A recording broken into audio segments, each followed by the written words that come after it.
నమస్తే ఇతిహాసం కార్యక్రమానికి స్వాగతం. శాసన పరిశోధకులు డాక్టర్ ఈమని శివనాగిరెడ్డి గారు మన స్టూడియోలో ఉన్నారు.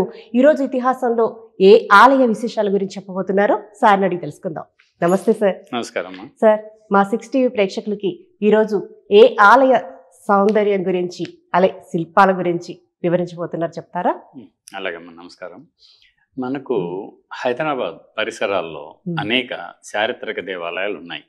అవి దాదాపుగా మనకి 5వ శతాబ్దం నుంచి ప్రారంభమై 17వ శతాబ్దం వరకు, అంటే దాదాపుగా 1200 సంవత్సరాల కాలంలో హైదరాబాద్ నగర పరిసరాల్లో 50-100 కిలోమీటర్ల లోపు అనేక దేవాలయాలు ఉన్నాయి. ఇవన్నీ కూడా విష్ణుకుండిన, బాదామి చాళుక్య, రాష్ట్రకూట, కళ్యాణి చాళుక్య, కందూరి చోళ, కాకతీయ దేవాలయాలు. ఈ దేవాలయాలన్నీ ఒక రకంగా ఉండవు. ఎందుకు ఉండవు అంటే ఒక్కొక్క రాజవంశం తమ సంతకంలాగా, సిగ్నేచర్ అంటాం మనం, అలా ఒకరి సంతకం మరొకరి సంతకానికి భిన్నంగా ఎలా ఉంటుందో అలాగే ఒక్కొక్క రాజవంశం వాళ్ళు ఒక మతాన్ని ఆదరిస్తారు, అభిమానిస్తారు. అలాగే వాళ్ళు ఆ మతానికి సంబంధించిన కట్టడాలని నిర్మించి దాన్ని సుందరతరంగా శిల్పకళా శోభితం చేస్తారు. అలా అటు దాన్ని మనం ఆలయ నిర్మాణాన్ని, కోటల్ని, లేక రాజప్రసాదాల్ని, ఇళ్లను, అనేక రకాలైన కట్టడాలను మనం ఆ కాలపు వాస్తు అంటాం. మనం శిల్పాలు కూడా ఒక రకం కాదు. మీకు ఉదాహరణకి ధాతువులు అంటాం మనం. మట్టి, కొయ్య, దంతం, లోహం, పంచలోహాలు కావచ్చు. ఆ తర్వాత మళ్ళీ మీకు రాయి, ఇలా వివిధ రకాలైనటువంటి ధాతువుల్లో ఆయా కాలాల్లో శిల్పాలు తయారయ్యాయి. మనం ఇటీవల చూసినటువంటి ఒక వీడియోలో, మనం ఇక్కడి నుంచి ప్రసారం చేసిన ఒక వీడియోలో, ఒక ఇతిహాసంలో మనం ఏం చేసాం, కీసరగుట్టలో మట్టితో తయారైన గర్భాపాత్ర దొరికింది అని చెప్పుకున్నాం. ఎంత కళాత్మకంగా ఉంది అది మట్టితో అయింది. ఆ తర్వాత బుద్ధ ప్రతిమలు మీకు శిలల మీద చేస్తూ ఉంటారు. పంచలోహాలు, అలాగే మనకి చాలా పంచలోహ విగ్రహాలు అప్పుడప్పుడు గుప్త నిధులుగాను లేక ఆలయాల్లోనూ మనకుంటాయి. అవి ఆయా రాజవంశాలకు చెందినవి. ఆలయాలు కూడా అంతే. ఇలా అప్పుడు నేను చెప్పొచ్చేది ఏమిటంటే ఒక్కొక్క రాజవంశం తమకంటూ ఒక ప్రత్యేకమైన శిల్ప వాస్తు శైలిని కలిగి ఉంటాయి. ఉదాహరణకి మనకి బాదామి చాళుక్య శైలి, మరి వాళ్ళ నుంచే విడిపోయి అదే కుటుంబం నుంచి తీరాంధ్రంలో దాదాపుగా 500 సంవత్సరాలు పరిపాలించినటువంటి తూర్పు చాళుక్యులు లేక వెంగి చాళుక్యులు, ఇద్దరు అసలు ఒక కుటుంబం నుంచే వచ్చారు. కానీ ఇద్దరికి చాలా తేడా ఉంటుంది. ఎందుకు ఉంటుంది తేడా? వారి రాజధాని వేరు, వారి పాలనా భూభాగాలు వేరు. ఇక్కడ అంతే. కాబట్టి వారికి వీరికి తేడా ఉండాలి అన్న ఉద్దేశంతో అలా చేస్తారు. ఇక్కడ నేను ప్రస్తుతం మీకు దేని గురించి చెప్పబోతున్నాను అంటే నల్లగొండ పట్టణం సమీపంలో ఉన్నటువంటి పానగల్లు కూడా గతంలో ఒక పెద్ద పట్టణమే కాదు, రాజధాని నగరం. అనేక అంబర సుంబిత సౌధాలతోనూ, అనేక సువిశాలమైనటువంటి దారులు, రహదారులతోనూ, కీర్తి తోరణాలతోనూ విలసిల్లినటువంటి రాజధాని నగరం.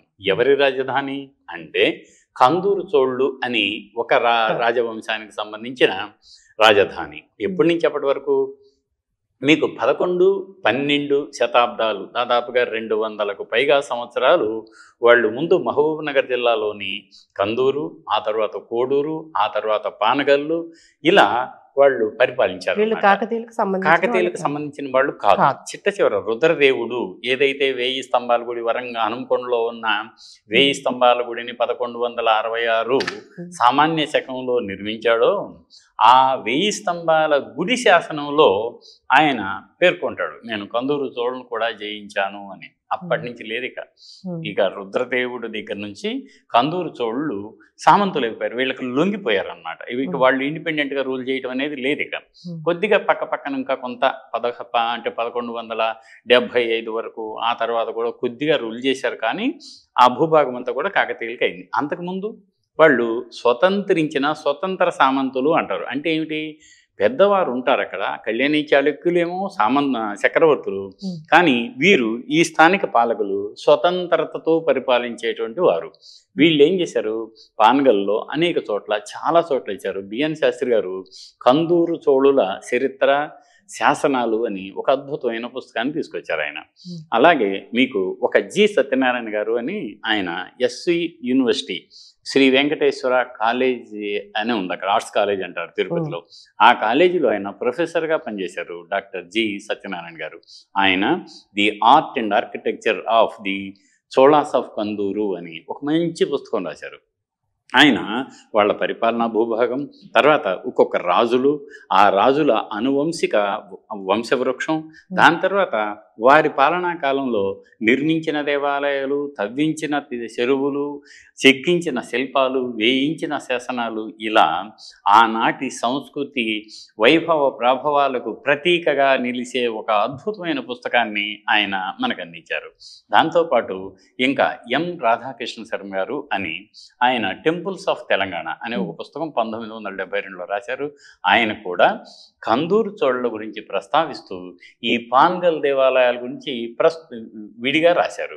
అంతేకాకుండా 2001వ సంవత్సరంలో పాన్గల్లో రాష్ట్ర ప్రభుత్వం పాన్గల్ ఉత్సవాలు అని జరిపాయి. ఆ సందర్భంగా బిఎన్ శాస్త్రి గారి సంపాదకత్వంలో పాన్గల్ దేవాలయాలపై చక్కటి వ్యాసాలు ఉన్నటువంటి ఉదయిని అని ఒక దాన్ని ఏమంటామంటే మనం ఉత్సవ సంచికని తీసుకొచ్చారు. దాని పేరు ఉదయిని. ఎందుకు పెట్టారు ఉదయిని అంటే, పాన్గల్లులో ఉదయ సముద్రం ఉంది. ఏమిటా ఉదయ సముద్రం? ఉదయనుడు అనే రెండవ ఉదయనుడు అనే కందూరి చోళ రాజు ఆ ఊర్లో దాన్ని రాజధానిగా చేసుకొని అక్కడి నుంచే పరిపాలించాడు. తాను ఒక చెరువును తవ్వాడు. ఆ చెరువు మామూలు చెరువు కాదు, సువిశాలంగా ఉంది. తీరాంధ్రం పోతే కానీ, లేక మీకు పశ్చిమ భారతం పోతే కానీ సముద్రాలు కనిపించవు మనకి. కానీ సముద్రాన్ని తలపించే ఒక చెరువును తవ్వాడు కాబట్టి దానికి తన పేరు మీద ఉదయాదిత్య సముద్రం, ఉదయ సముద్రం అనే పేరు మీద వచ్చింది. అందుకని అదిగో అలనాటి అంటే 1150 ప్రాంతాల నాటి ఆ చెరువుని, ఆ రాజుని అప్పుడు అత్యద్భుతంగా విలసిల్లిన సంస్కృతిలో భాగమైన సాగునీటిని, తాగునీటిని అందించే ప్రక్రియని గుర్తు చేసుకోవటానికి వీలుగా దాదాపుగా 850 సంవత్సరాల తర్వాత జరుపుకుంటున్న ఈ పానగల్ ఉత్సవాలను భావితరాలు అధ్యయనం చేసి, ఓ ఇంతటి గొప్ప సంస్కృతి మన పానగల్కు ఉందా అని తెలుసుకోవటానికి ఆ సంచికి ఉదయిని అని పేరు పెట్టారు. ఇక దాంట్లో కూడా ఈ పానగల్ దేవాలయాల గురించి వివరాలు ఉన్నాయి. అంటే నేను ఎందుకు చెబుతున్నాను ఇదంతా అంటే, ఆసక్తి కలిగిన వారు అదిగో నేను ఇంతకుముందు చెప్పినటువంటి గ్రంథాలను సేకరించో, లేక ఎలాగైనా సరే వాటిని తెలుసుకొని మరింత విశేష సమాచారాన్ని సేకరించుకోవడానికి వీలుగా ఉంటుంది. ఇక అది పానగల్ గురించినటువంటి, పానగల్లో ఉన్న చెరువు గురించి, పానగల్ రాజధానిగా 850 సంవత్సరాల క్రితం అక్కడ వెలసిల్లిన సంస్కృతిలో కొద్ది భాగం మాత్రం నేను మీకు చెప్పగలిగాను. అక్కడ సార్ ఇప్పుడు ఇక్కడ మనకి చెప్పుకోదగ్గ అదే క్షేత్రం ఏమన్నా అంటే, క్షేత్రం అంటే అసలు పానగల్ క్షేత్రమే. ఎందుకు అంటే దాదాపుగా మీకు 10 కిలోమీటర్ల పరివృతంగా ఒక మట్టి కోట ఉంది. మట్టి కోట మరి ఇప్పుడుందా అంటే ఉంది. ఎక్కడుంది ఇప్పుడు? మనకు అక్కడ ఏమైందంటే ఉస్మానియా యూనివర్సిటీ పీజీ సెంటర్ ఒకటి ఉండేది ఈ ఉదయ సముద్రం పక్కగా. ఆ పీజీ సెంటర్కి వెనక్కి వెళ్తే అలనాటి మట్టి కోట అలా పొడవుగా వెళ్తూనే ఉంటుంది, దాదాపుగా ఫర్లాంగ్ వరకు ఇప్పుడు కూడా మీరు చూడొచ్చు. కానీ ఈనాడు రాజులు లేరు, రాచరికం లేదు, ఆనాటి రాజదండం కూడా లేదు. అందుకని ఏమైందంటే స్వేచ్ఛ ఎక్కువై అక్కడున్న మట్టి కోట ఎవరిది కాదు అన్న ఉద్దేశంతో తమ ఇళ్లకు, పొలాలకు మెరక వేసుకోవడానికి చారిత్రక ఆనవాళ్ళైన అలనాటి పాన్గల్ కోటను చుట్టూ పరివృతమైన అత్యంత కళా నైపుణ్యంగా నిర్మించినటువంటి కోట ఇప్పుడు కొనారిల్లింది, తగ్గిపోతుంది. ఉందో లేదో అన్నంత భ్రమ కలిగిస్తుంది. ఇప్పుడు మచ్చుకు కూడా మనకు కనబడదా సార్? కనిపిస్తుంది. ఇప్పుడు ఇప్పటికి కూడా మీకు దాదాపుగా ఒక 100 అడుగులకు మించి లేదు. మనం చుట్టుపక్కలన్నీ పోగొట్టేసుకున్నాం. ఎందుకు పోగొట్టుకున్నాం అంటే ఈ జనాభా పెరుగుదల, జనాభాతో పాటు భూమికి విలువ పెరగటం, భూమిని పంచుకోవడం, పంచుకున్న తర్వాత అయ్యో కొద్ది భూభాగం ఉంది కదా అని ఈ మట్టి ఎవరిదో కదా మనకి సంబంధం లేదు అని కొద్దిగా కలుపుకొని వెళ్ళటం ఎవరిని అనలేము మనం. అది కాలం అలా అవకాశం ఇచ్చింది. అలా పోగొట్టుకున్నాం, చక్కటి ఆనవాళ్ళను పోగొట్టుకున్నాం. ఇక్కడ ఏ ఆలయాలు ఉన్నాయి సార్? ఇక్కడ ఈ కోట గోడ చుట్టూ ఒక నగరం ఉండేది. ఆ నగరానికి ఏ నగరమైనా సరే శోభిల్లాలి అంటే ధగధగమని మెరుస్తున్న బంగారు కలశాలు ఉన్నటువంటి ఆలయాలు ఉండటం అలనాటి అంటే మధ్య యుగపు ప్రత్యేకతది. ఆనాడు విపరీతంగా ఆలయాలు కట్టేవాళ్ళు. ఎందుకు అంటే సమాజంలో భిన్న మతాలు ఉంటాయి. ఏమిటవి అంటే మనం అనుకుంటాం షణ్మతాలు అని. అంటే శైవం, శాక్తం, గాణాపత్యం, సౌరం, కౌమారం, వైష్ణవం, ఇలా 6 మతాలు కదా షణ్మతాలు. ఈ షణ్మతాలు అందరికీ నచ్చాలని లేదు. ఎవరికి నచ్చిన మతం వారిది. దాన్నే మనం ఏమంటాం? అభిమతం అంటాం. అయితే ప్రజల మతాలను తమ అభిమతంగా చేసుకొని ఎవరు రాజులు పరిపాలిస్తారో దాన్ని మాత్రమే మనం ప్రజారంజక పాలన అని అంటాం. అలాంటి రాజులు, రాజవంశాలు చాన్నాళ్ళు కొనసాగుతాయి. అదిగో ఆ నేపథ్యంలో ఇక్కడ ఈ ఉదయ సముద్రానికి కొంచెం దిగువగా ఒక చక్కటి దేవాలయం ఉంది. ఆ దేవాలయం పేరు ఛాయా సోమేశ్వరాలయం. చాలా ఇంట్రెస్టింగ్ గా ఉంటుంది. ఇది ఏమిటి? ఛాయా సోమేశ్వరాలయం. ఎందుకు వచ్చింది సార్ ఆ పేరు? నేను చెబుతాను దానికి. అంతకు ముందు ఊళ్ళో మరొక సోమేశ్వరాలు ఉంది. అదేమిటి? పచ్చల సోమేశ్వరాలయం. దాని గురించి గతంలో మనం చెప్పుకున్నాం. ఇక్కడ ఛాయా సోమేశ్వరాలయం అంటే శివుడు, శివాలయం, శివాలయ సముదాయం, దాని పేరు సోమేశ్వరుడు. ఆ సోమేశ్వరుడు కూడా ఒక విశేషణం ఉంది. ఏమిటా విశేషణం? ఛాయ. ఛాయ అంటే ఏమిటి? మనకి ఇక్కడ అనుకోవచ్చు. ఛాయ అంటే ఉషా, ఛాయ వీళ్ళిద్దరూ లేక సంధ్య అంటమే. ఛాయ అనేది సూర్యుని యొక్క భార్య పేరు కూడా ఛాయ. ఛాయ అంటే నీడ. ఇక్కడ మనం ఆ నీడ అనే అర్థం మాత్రమే తీసుకోవాలి. నీడని ఛాయ ఛాయ అంటాం కదా. ఛాయాదేవి అని పేర్లు కూడా ఉంటాయి మనకి. ఛాయ అంటే ఏమిటి? సూర్యుడు ఎంతో ఉజ్వలంగా ప్రకాశిస్తున్నప్పుడు దీని మీద ఆయన పడినప్పుడు కొంచెం అడ్డంకి ఏర్పడినప్పుడు దాని వెనుక నీడ పడుతుంది. అదిగో ఇది నీడ అంటాం మనం. ఆ నీడని సంస్కృతంలో ఛాయ అంటాం మనం. ఆ ఛాయ అనేది వాడుకలో కూడా ఉంటుంది. ఎంతో మందికి పేర్లు పెట్టుకుంటాం ఛాయాదేవిని. ఇక్కడికి వచ్చేసిన తర్వాత ఛాయా సోమేశ్వరాలయం. దాని వెనుక చాలా చక్కటి ఆసక్తికరమైన సాంకేతిక నైపుణ్యం ఇమిడి ఉంది. అలనాటి శిల్పుల కల్పనా చాతుర్యానికి అద్దం పడుతుంది. అదిగో అందులోకి వెళ్ళే ముందు మరొక మాట. ఇది ఒక ఆలయ సముదాయం. ఒక్క ఆలయం కాదు, ఆలయ సముదాయం. ఈ ఆలయ సముదాయంలో ప్రధానంగా త్రికూట ఆలయం ఉంది. త్రికూటం అంటే 3 గుళ్ళు కలిపి ఒక రంగ మండపంతో ఉన్నటువంటి ఆలయాన్ని త్రికూటం అంటాం మనం. ఇది త్రికూటం ఛాయా సోమేశ్వర ఆలయాన్ని. ఇది చుట్టూ ఏం చేశారు? అదే సందర్భం కానీ ఆ తర్వాత కాలాల్లో కానీ ఏం చేశారంటే ఎవరైనా భక్తులు సందర్శించినప్పుడు తమ సందర్శనకు గుర్తుగా నేను మా ఆవిడ పోయామనుకోండి, గుర్తు కోసం ఏమండి వచ్చాం కదా మనం కూడా చిన్న గుడి కట్టిద్దాం అని మా ఆవిడ అడిగినప్పుడు కట్టుకోవచ్చు. దాన్ని స్మారక ఆలయాలు అంటాం, కమోమరేటివ్ టెంపుల్స్ అంటాం. మేమిద్దరం అక్కడ చూసాము. చూసిన తర్వాత రే ఇంత అద్భుతమైన ప్రదేశంలో మనకెందుకు ఆలయం ఉండకూడదు అనుకొని నేను డబ్బులు ఇస్తాను స్థానిక శిల్పులకి, వాళ్ళు కట్టేస్తారు. అది నా పేరు నాగిరెడ్డి, మా ఆవిడ పేరు రాజ్యలక్ష్మి. నాగేశ్వర దేవాలయం కావచ్చు, రాజేశ్వర దేవాలయం కూడా కావచ్చు. అలాగే ఒక్కొక్క ఆలయానికి ఒక్కొక్క పేరు ఎలా ఏర్పడుతుంది అన్నమాట. మళ్ళీ ఇక్కడికి వస్తే ఇందులో మనం త్రికూటం అనుకున్నాం. ఈ త్రికూటం చుట్టూ ఆలయ ప్రవేశం కాగానే ఒకటి, దానికి ఎదురుగా మరొకటి, ఇంకా వెనక్కి వెళ్తే వరుసనే 3 దేవాలయాలు, మళ్ళీ ఇటు పక్కకు వస్తే ఈ పక్కన ఒక 2 దేవాలయాలు, ఇలా 6-7 ఉపదేవాలయాలు ఉన్నాయి. అవి పరివారం కాదు, విడి ఆలయాలు అన్నమాట. వాటిని కూడా మనం ఒకసారి సందర్శించుకోవచ్చు. ఇక ప్రవేశం, నిర్గమం అంటే ఒకవైపు తూర్పు నుంచి మనం లోపలికి వస్తాం, పడవ నుంచి బయటకు వెళ్తాం. అలా ఈ 2 ద్వారాలు కూడా దానికి ఏమైంది? ద్వార మండపాలు అంటారు వాటిని. అంటే ప్రవేశించడానికి ద్వారం, ఆ ద్వారం ఒక మండపంగా ఉంటాం, మండపం మీద మళ్ళీ 2 అంతస్తుల మండపాలు. ఇది ఆశ్చర్యం. 2 చోట్ల కూడా మీకు ప్రవేశ నిర్గమం అంటాం. ఈ రెండిటికి కూడా 2 ద్వార మండపాలు ఉన్నాయి. ఆ 2 ద్వార మండపాలు కూడా 2 అంతస్తుల మండపం, అంటే 2 అంతస్తుల మండపాలు. ఎక్కడ ఉండవు, ఒక చోట ప్రవేశమే ఉంటుంది. అవి చాలా ఉన్నాయి. నిర్గమానికి కూడా ఉండవు కదా, కానీ ఇది దాని ప్రత్యేకత. ఇక దానికి ఈ వాస్తు విశేషం ఏమిటి అంటే ఎక్కడైనా సరే నీరు అనేది ప్రధానమైన పాత్ర పోషిస్తుంది. ఇంతకుముందు మనం అనుకున్నట్టుగా ఉదయ సముద్రంలోంచి నీరు రాజధాని నగరానికి తాగునీటికి, చుట్టూ ఉన్నటువంటి పొలాలని పచ్చటి పొలాలుగా బంగారాన్ని పండించే సుక్షేత్రాలుగా తీర్చిదిద్దటానికి సాగునీటిని కూడా అందించింది అది. అవునా? అలా దాని తర్వాత అక్కడ ఒక కోనేరు ఉంది, దాని ముందే ప్రవేశ ద్వారానికి ముందు కోనేరు ఉంది, అది మనకి ఈశాన్యంలో ఉంటుంది. ఆ కోనేరు మెట్లతో బావి, ఆ బావికి చుట్టూ మెట్లు, ఆ మెట్ల పైన వ్యాహ్యాళికి సాయంత్రం కానీ ఉదయం వేళ కానీ కూర్చోవచ్చు, హాయిగా ఉల్లాసంగా ఉత్సాహంగా కాలం గడపవచ్చు. కానీ దాని పర్పస్ ఏమిటి అంటే ఈ ఆలయంలో ఉత్సవాలు జరుగుతూ ఉంటాయి. ఏ ఉత్సవాలు జరుగుతూ ఉంటాయి? నిత్యోత్సవం, ప్రతిరోజు ఉత్సవాలు జరుగుతాయి. మళ్ళీ నిత్యోత్సవంలో త్రికాలార్చనలు అంటాం మనం. ఉదయ మధ్యాహ్న సాయం 3 పూట్ల అర్చనలు జరుగుతూ ఉంటాయి. విశేష సందర్భాల్లో రాత్రులు కూడా జరుగుతూ ఉంటాయి. శివరాత్రి రాత్రి అంతా జరుగుతుంది. కొన్ని సందర్భాల్లో తెల్లవారుజామున మాత్రం జరుగుతూ ఉంటాయి. ఇలా మనకి రకరకాల సమయాల్లో రకరకాల అర్చనలు జరుగుతూ ఉంటాయి, ఉత్సవాలు కూడా జరుగుతూ ఉంటాయి. వీటికి ప్రధానంగా నీటి వనరు ముఖ్యం.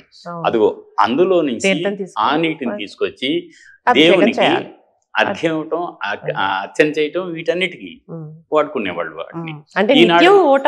కంపల్సరీ. ఈనాటి మాదిరిగా ఊరికి అక్కడికక్కడే నీళ్లు కుళాయి తిప్పితే వస్తున్నాయి రావటం వల్ల నీటికి తీర్థం అన్నటువంటి ఒక విశేషణం తొలగిపోయింది. అది తీర్థం కాదు, మీరు ఇక్కడ దిక్కితే ఎక్కడ వస్తుంది, ఎక్కడ తిప్పినాటికి వస్తుంది అలా. కానీ ఇది సాంకేతిక పరంగా ఈ కాలానికి అవసరం మనకి. ఇక మళ్ళీ వస్తాయి త్రికూటం. ఏమిటి త్రికూటం?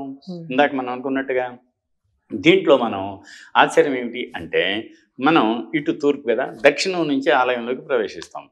దక్షిణం నుంచి ఎందుకు ప్రవేశిస్తాం, ఎలా ప్రవేశిస్తాం అంటే, శిల్పశాస్త్రాల్లో కొన్ని సందర్భాల్లో కేవలం తూర్పు నుంచి ఏమో అన్ని దేవాలయాలు తూర్పుముఖంగా ఉండొచ్చు, మరికొన్ని దేవాలయాలు పశ్చిమముఖంగా ఉండొచ్చు, కొన్ని విశేష సందర్భాల్లో ఉత్తరంగా ఉండవచ్చు, దక్షిణం కూడా ఉండవచ్చు. దానికి సందర్భానుసహితంగా వాటి యొక్క దిక్కులు నిర్ణయిస్తారు, అంటే అభిముఖంగా ఉండే దిక్కులు నిర్ణయిస్తారు.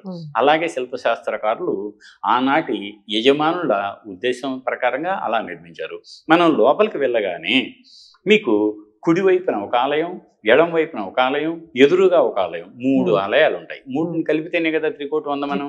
అయితే ప్రతి ఆలయం ఎలా ఉంది అంటే, ఒక్కొక్క ఆలయానికి విడిగా సదరపు గర్భాలయం, దాని ముందు దీర్ఘచతురస్రాకారపు అర్ధమండపం, ఇది లోపల నుంచి చూసినప్పుడు.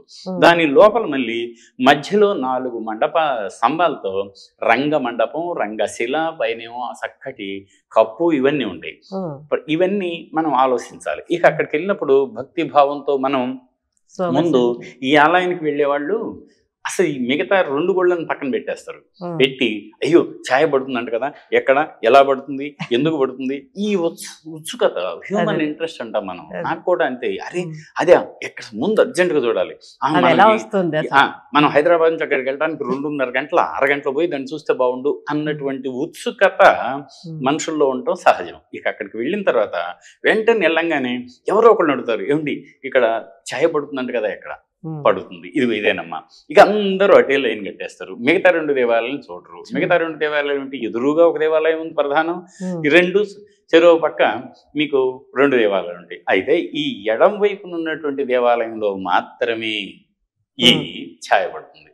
ఏమిటా ఛాయ, ఎందుకు పడుతుంది, ఎప్పుడు పడుతుంది, ఎంతకాలం ఉంటుంది అంటే అది కూడా విశేషమే. అది ఉదయాస్తమయ మధ్యలో ఉంటుంది. అంటే మనం ఆశాంతం అంటాం, ఉదయం నుంచి సాయంత్రం వరకు ఉంటుంది.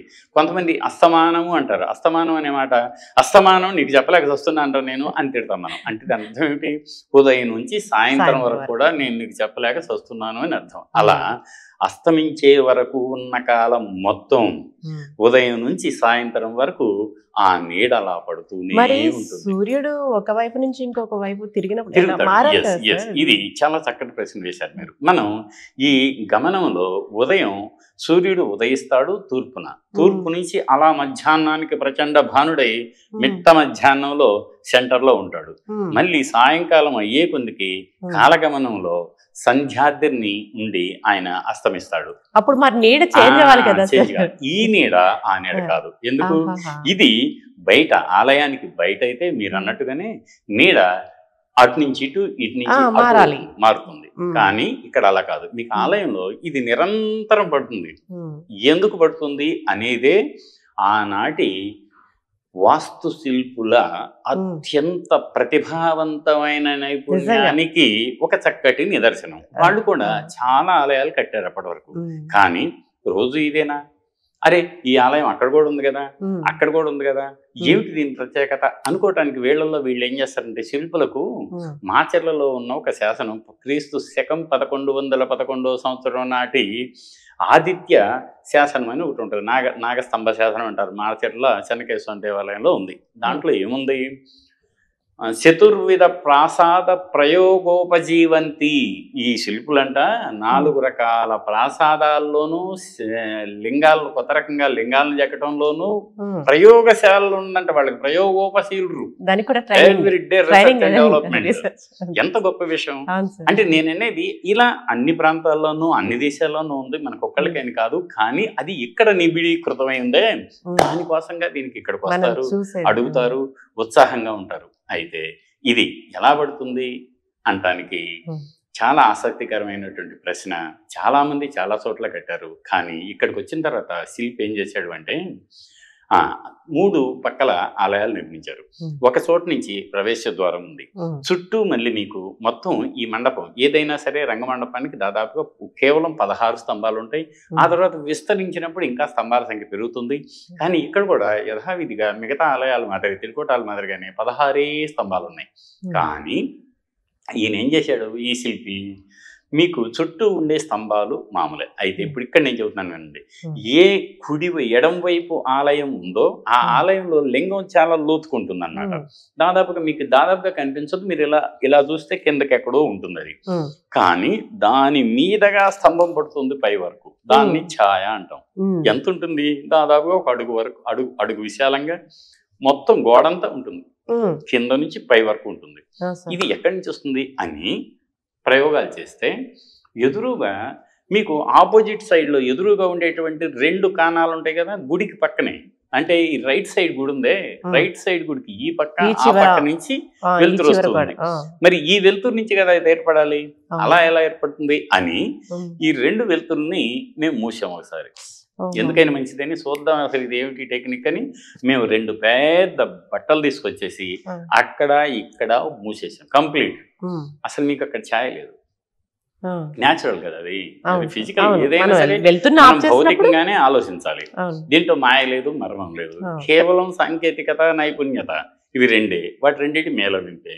అయితే అది మళ్ళీ చూసి ఏం చేసాం, ఇక దానికి గర్భాలయం ముందు అర్ధమండపం ఉంటుంది. ఆ అర్ధమండపం ముందు 2 స్తంభాలు ఉన్నాయి. అన్ని ఆలయాలకు కూడా ఉన్నాయి, మరి మిగతా వాటికి పడదు అవి. ఇక్కడికి వచ్చేసిన తర్వాత ఏమైంది, ఈ 2 ఆలయాల మీద పడేటువంటి 2 అర్ధమండపంలో ఉన్న 2 స్తంభాలు ఉంటాయి. అక్కడి నుంచి వచ్చే లైట్ దీని మీద, ఇక్కడి నుంచి వచ్చే లైట్ దీని మీద పడుతుంది కదమ్మా. ఈ 2 ఉంటాయే, ఈ సైడ్ నుంచి వచ్చే లైట్ ఈ స్తంభం మీద, ఆ స్తంభం మీద పడుతుంది. మళ్ళీ ఆ సైడ్ నుంచి వచ్చే లైట్ ఆ స్తంభం మీద పడి ఈ స్తంభం మీద పడుతుంది. ఈ 2 ఇంటర్సెక్ట్ అవుతాయి, 2 నీళ్లు కొట్టుకుంటాయి. 2 నీళ్లు కొట్టుకొని అక్కడ కేంద్రీకృతం అవుతాయి. కేంద్రీకృతం ఎంత అవుతుంది, స్తంభం ఎత్తంత అవుతుంది. ముందు ఉన్న స్తంభం ఎంత ఎత్తుందో అంత ఎత్తు, అక్కడ ముందు ఉన్న స్తంభం ఎంత ఎత్తుందో అంత ఎత్తు. ఈ 2 ఎక్కడైతే ఖండించుకుంటాయో ఇలా ఇంటూలాగా, ఇదిగో ఈ బిందువు అక్కడికి వెళ్ళి నిటారుగా కింద నుంచి మీదగా పడుతుంది. అది చక్కటి సాంకేతిక పరిజ్ఞానానికి ప్రతీక. ఇలా మళ్ళీ భారతదేశంలో ఎక్కడా లేదా అంటే లేదనే చెప్పాలి. కానీ ఇంకొక చోట ఇదే రకమైనటువంటి వైచిత్రి కలిగిన నిర్మాణం ఉంది. అది ఎక్కడ, మనం సూర్యాపేట జనగాం వెళ్తుంటే మీకు తిరుమలగిరి అని ఒక ఊరు వస్తుంది మధ్యలో. ఆ తిరుమలగిరి నుంచి కొంచెం లోపల పోతే జలాల్పురం అంటారు, తొర్రూరు రూట్ అది. ఆ జలాల్పురంలో మళ్ళీ ఇలాంటి ఆలయమే నిర్మించారు, అలాంటి అమెరికతోనే నిర్మించారు, అలాంటి త్రికూటమే. అక్కడ కూడా ఛాయ కనిపిస్తుంది, కానీ ఎంత ప్రస్ఫుటంగా లేదు అది. అది కొద్దిగా అంటే మనం బంగారం, మేలిం బంగారం అంటామే, అది ఆ రకంగా ఈ 2 ఛాయలోనూ ప్రస్ఫుటమైనటువంటి తేడా మనకు కనిపిస్తుంది. ఇదే ఆలయాల్లో మరి అటు నుంచి లైట్ వస్తుంది, ఇటు నుంచి లైట్ వస్తుంది కదా. ఇదే రకమైనటువంటి ప్రక్రియ ఈ 2 ఆలయాలు ఎందుకు లేదు అంటే ఉంది. కానీ ఆ 2 ఆలయాల్లో ఉన్నటువంటి అర్ధమండప స్తంభాలను ఖండించగా ఏర్పడిన ఛాయ వెనుక వైపు పడుతుంది, కానీ అంత ప్రస్ఫుటంగా పడదు. అది దీని యొక్క గొప్పతనం. సార్ మరి ఇక్కడ శిల్ప సంపద గురించి అని చెప్తారా? ఎస్. ఇక ఈ ఆలయంలో ముందు అందరూ ఉత్సాహంగా ఈ నీడను చూసిన తర్వాత నేను చూడాలని మీద పడి మీద ఎక్కి చిన్నపిల్లల్ని పైకి ఎక్కించుకొని అదుగో నీడ చూడంటాం. పాప మా పిల్లలకి అర్థం కాదు. కనిపించకపోయినా అర్థం కాకపోయినా కూడా ఏదో అదంతానే ఈ హ్యూమన్ ఇంట్రెస్ట్ అంటాం కదా. బయటకు వస్తాం. బయటకు వచ్చేసిన తర్వాత ఇక జనం ఏం చేస్తారు, అది చూసాం కదా అని బయటకు వెళ్తారు. అలా కాకుండా కొంతమంది వారసత్వ ప్రేమికులు, కొంతమంది ఈ సౌందర్య శాస్త్రం పట్ల మమకారం ఉన్నవాళ్ళు, అయ్యో ఈ ఆలయాన్ని ఇంత అద్భుతంగా తీర్చిదిద్దారే, ఇది తెలంగాణ దేవాలయాల మణిమకుటమే, మరి దీనికి అసలు శిల్పం అన్నా ఉందా లేదా అంటే నిజానికి ఈ ఆలయంలో అనుకున్నంత శిల్పం లేదు. ముందు ఆలయం బయటకు వద్దాం. ఆలయం బయట చిన్న అధిష్టానం ఉంది. అధిష్టానం మీద సాదా పాదవర్గం గోడలు మామూలుగా ఉంటాయి. దాని మీద ప్రస్తరం చిన్నగా ఉంటుంది, కప్పు. ఆ నుంచి పైకి మెట్ల వరుసగా మీకు శిఖరం ఉంటుంది. మెట్ల వరుస పైన శిఖరం, కలశాలు, రాతి కలశాలు ఉన్నాయి. ఒక రాతి కలశం కింద పడింది. దానికి 3 ఆలయాలకి ముందు ఒక సుఖనాసి అనేటువంటి ఒక అమరిక ముందుకు వచ్చి ఉంటుంది. ఇవంతా కూడా సమకాలీనంగా 12, 13 శతాబ్దాలప్పుడు, దాదాపుగా మీకు 7వ శతాబ్దం నుంచే ఈ ప్రక్రియ ప్రారంభమైంది. కానీ ఇప్పుడు మీకు అది కామన్ ఫీచర్ అయిపోయింది ఆ రోజులకి. అయితే ఇక ఇదంతా అయింది. మళ్ళీ బయటకు వచ్చాం. బయటకు నుంచి లోపలికి వెళ్ళాం. అరే ఇంత అద్భుతంగా ఉన్నాయి, శిల్పం ఏముంది అని చూస్తే అప్పుడు మీకు గర్భాలయ ద్వార శాఖలు ఉన్నాయే, ఆ శాఖల మీద అటు గంగా, యమున, ద్వారపాలకులు, వాళ్ళ పరిచారకులు, వింజామరులు వీస్తున్న స్త్రీలు, వీళ్ళంతా ఉంటారు. పైన కింద నుంచి నిలువుకి చక్కటి వ్యాళులు, అలాగే పద్మలతలు, వీటన్నిటికి సంబంధించినటువంటి సుందర శిల్పం ఉంటుంది. పైన మనకి ద్వారలక్ష్మి లేక గజలక్ష్మి బొమ్మ ఉంటుంది కంపల్సరీ. అది ఇక మధ్యలో రంగమండపం మీకు వస్తే మనకు కనిపించేది ఏమిటి అంటే 4 స్తంభాలు. ఈ 4 స్తంభాల్లో కూడా మీకు మధ్య భాగం అంటాం మనం. ఆ మధ్య భాగంలో పట్టలు ఉంటాయి. 16 పట్టలుగా వాటిని అలంకరించారు. వాటికి మధ్య కింద 16 పట్టలు ఉంటాయి, మధ్యలో పట్టికి 16 ఉంటాయి, మళ్ళీ పైన 16 ఉంటాయి. వీటి మీద శిల్పాలు చెక్కారు. మినియేచర్ స్కల్ప్చర్ అంటాం. సూక్ష్మ శిల్పము. అది ఎప్పుడో బౌద్ధ కాలంలోనే ప్రారంభమైంది సూక్ష్మ శిల్పం. కానీ ఇక్కడికి వచ్చినాక ఆ సూక్ష్మ శిల్పంలో భారత, భాగవత, రామాయణ ఇతివృత్తాలన్నీ ఇమిడి ఉన్నాయి దాంట్లో. అవే ఇతిహాసాలు అంటాం కదా మనం. చాలా ఆశ్చర్యం. అందులో శిల్పి ఏం చేశాడు, ఒక చోట ఒక చిన్న ఏరియాలో 2 అంగుళాల సదరంలో ఒక చెరువును సృష్టించాడు. చెరువులో చేపలను సృష్టించాడు. వాటి మధ్య హాయిగా అలా పైకి పొడుచుకొద్దామా అన్న తామర మొగ్గను చూపించాడు. ఆ తామర మొగ్గలకు ఏ ఆలవాలం ఉండాలో ఆ ఆకు కూడా అలా నీటి అలలపై తొనికిసలాడుతున్న తీరిని కూడా ప్రదర్శించాడు. జస్ట్ 2x2 అంగుళాల చదరమే. అది శిల్పకళా నైపుణ్యం. మరి అమ్మవారి ఆలయాలు ఏమన్నా ఉన్నాయి? లేదు. అక్కడ ఏమైంది అంటే ఈ త్రికోటాల్లో రాగల కాలంలో, అంటే మధ్యలో మీకు అందరికీ తెలిసిన విషయమే, కాకతీయులు అనంతర కాలంలో, అంటే ఈ దేవాలయాలు మాత్రం కందులు చోళ్ళు కట్టించింది. దానికి మీకు ఎంట్రన్స్ లో ఎడం వైపున ప్రతాపరుద్రుని శాసనం ఉంది. కాకతీయ ప్రతాపరుద్రుడు శివ చక్రవర్తి కదా, ఆయన అలావుద్దీన్ ఖిల్జీ బందీగా తీసుకొని పోతాడు. ఆ మార్గ మధ్యంలో ఆయన నర్మదా నది తీరాన ఆయన ఆత్మగౌరవాన్ని పణంగా పెట్టి మరణించలేకపోయాడు. తనంతటా తానుగా సోమోద్భవ నది అంటారు దాన్ని, నర్మదా నదిని. ఆ నర్మదా నదిలో ఇప్పుడే వస్తాను అని చెప్పి వెళ్ళి అలా ఆత్మార్పణం చేసుకొని నదిలో మరణిస్తాడు ప్రతాపరుద్రుడు. ఆ తర్వాత వెలుగు ఈనిన తెలుగు నేల చీకటి వారింది. అద్భుతంగా ప్రచండ భానుడిగా వెలిగిన తెలుగు సంస్కృతి కునారిల్లింది. మరి ఇక్కడ పర్వదినాలుగా చెప్పుకోవాలంటే ఆ తర్వాత ఆ ప్రతాపరుద్రుని శాసనం ఉంది అక్కడ. ఆ తర్వాత ఎవరు వచ్చారు కాకతీయుల తర్వాత? ఇది కొంతకాలం ఢిల్లీ సుల్తాన్ల పరిపాలనలోకి వచ్చింది. కాకతీయుల కాలంలోనే సారంగదేవుడు అనేటువంటి ఒక యాదవరాజు పరిపాలనలోకి వచ్చింది. ఆ తర్వాత మళ్ళీ ఏమైంది, మీకు వీళ్ళు అయిన తర్వాత కొంత గ్యాప్ వచ్చేసింది. ఆ గ్యాప్ అంటే మీకు వీళ్ళ పరిపాలన తర్వాత, ఎవరి పరిపాలన తర్వాత ఢిల్లీ సుల్తానత్ నుంచి 1327లో 2 ఏళ్ల తర్వాత మళ్ళీ ముసునూరి ప్రోలై నాయకుడు అటు తీరాంధ్రాన్ని అయితే 1336లో కానీ ఈ ప్రాంతం మళ్ళీ ఎవరి కిందకి రాలేదు, మళ్ళీ ముసునూరి కాపే నాయకుడి కిందకు వచ్చేసింది. కానీ ఆ తరువాత లేక అంతకు ముందు కానీ సరైన ఆధారాలు దొరకలేదు కాబట్టి ఈ ప్రాంతం మనకు రాచకొండ నుంచి పరిపాలించినటువంటి అనపోత నాయకుడు, వీళ్ళు పద్మనాయకులు అంటారు. మనం ప్రస్తుతం కులంగా మాట్లాడుకుంటే పద్మనాయకులు అంటాం, లేక పద్మనాయక వెలమ అని కూడా అంటాం, తప్పులేదు. వాళ్ళ కంట్రోల్లో ఉంది ఇది. అప్పటికి మీకు రాచకొండ అద్వితీయంగా ఇక్కడ వెలుగుతుంది. కొండ వీళ్ళు రెడ్డి రాజులు, రాచకొండలో పద్మనాయకులు, అటు రేకపల్లిలో ముసునూరి రాజులు విలసిల్లుతున్నటువంటి కాలం. అలా 1379, 80, 14 వరకు ఉంటే ఆ తర్వాత బహమనీల కింద కొంతకాలం వెళ్ళింది. బహమనీల తర్వాత మనకు తెలిసిందే ఎవరు, కుతుబ్ షాహీల పాలనలోకి వెళ్ళింది ఇది. అయితే కుతుబ్ షాహీలు కూడా ఆలయాల్ని అంత ధ్వంసం చేసినట్టుగా మనకేం కనిపించట్లేదు. అయితే ఈ చెరువు, ఈ ఉదయ సముద్రం అని ఎంత పెద్ద చెరువు ఉందో, ఈ చెరువుకి మూసీ నది నుంచి ఒక కాలువ నీళ్ళు వచ్చి ఫీడర్ ఛానల్గా ఉండేది. అది చెడిపోతే, అంటే పూడిపోతే, ఇబ్రహీం కులీ కుతుబ్ షా ఆ చెరువుని ఆ కాలువని బాగు చేయించి ఆయన మళ్ళీ ఆ నీళ్ళు యథావిధిగా వచ్చేట్టు చేశాడు అనే ఒక 2 భాషల శాసనం, అటు పారసీలోను ఇటు మళ్ళీ మన తెలుగులోనూ ఉన్నటువంటి ఒక శాసనం కూడా చెరువు కట్ట మీద ఉంది. సో ఇన్ని విశేషాలు గల పాన్గల్ నగర అంతరించిన వైభవానికి మినుకుమంటున్న మెనుకుర్ల లాంటి ఈ ఆలయాలు, శిల్పాలు, శాసనాలు, చెరువులు ఇప్పటికి కూడా తమ మనోగతాన్ని వెల్లడిస్తూనే ఉన్నాయి. అలనాటి సాంస్కృతిక ప్రభావాన్ని మనకి అందిస్తూనే ఉన్నాయి. పానగల్లు ఛాయ సోమేశ్వర ఆలయం గురించి చాలా చక్కగా వివరించారు సార్. మా 60 ప్రేక్షకులకి ధన్యవాదాలు సార్.